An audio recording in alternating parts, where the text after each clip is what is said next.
Hello friend, Radhe Radhe, जय माता दी।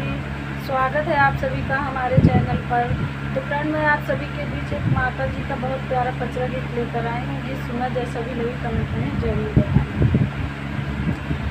हथवा मेली मैया बासे कई डेलरिया हो कि चल देलीना मैया मोरी माने ने फूलवरिया हो कि चल दियलीना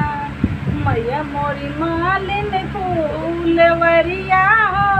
कि चली दियलीना हथवा मेली मैया बास कई डेलरिया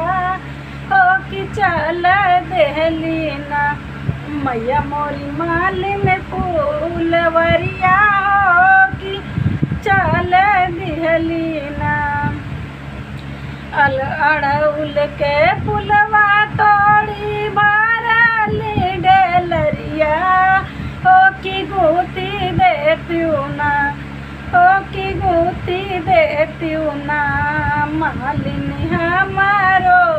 गजरवा हो कि गुती देत्यूना मालिनी हमारो गजरवा हो कि गुती देतूना आजू की रतिया मालिन हमारा जागरतवा हो गजरवा पैरीना हो गजरवा पैरीना जब सेवका के घरवा हो गजरवा पैरीना जब सेवका के घरवा हो गजरवा पैरीना कैसे के गोती मैया तोरा गजरवा हो कि आधी रतियाना मैया मोरी नींदिया के जुनिया हो कि आधी रतियाना मैया मोरी नींदिया के जुनिया हो कि आधी रतियाना ऐसे बचाना जिनी बोलियो मालिनिया हो कि फेर अब नजरियाना हो कि फेर अब नजरियाना मालिनी हो वो कोड़िनिया हो कि फेर अब नजरियाना मालिनी हो वो कोड़िनिया हो कि फेर अब नजरियाना मालिनी हो बियो बजनिया हो कि फेर अब नजरियाना इतनी बचन सोने उठली मालिनिया हो कि पकड़े लगीना हो कि पकड़ लिहलीना माई के दोये नो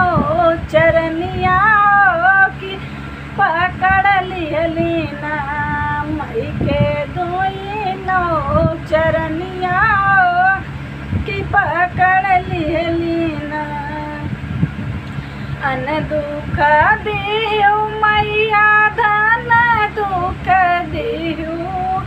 हो कि ना जिने बनवलू ना मैया मोरी हम का कोड़िनिया हो कि जिने बनवलू ना मैया मोरी हम का बजनिया हो कि जिने बनवलू ना अब की कसूर माफ कई दे तू मैया हो कि तोहरा गजराना अब की कसूर माफ कई देती मैया हो कि तोहरा गजरवाना मैया मोरी झटपट गुतबई हो कि तोहर गजरवाना मैया मोरी झटपट गुतबई हो कि तोहर गजरवाना हथवा मेली मैया बास कई डेलरिया हो कि चली दिहलीना। माई मोरी मालिनी बगियावा हो कि चल दिहलीना। मैया मोरी मालिन फूलवरिया हो कि चली दिहली।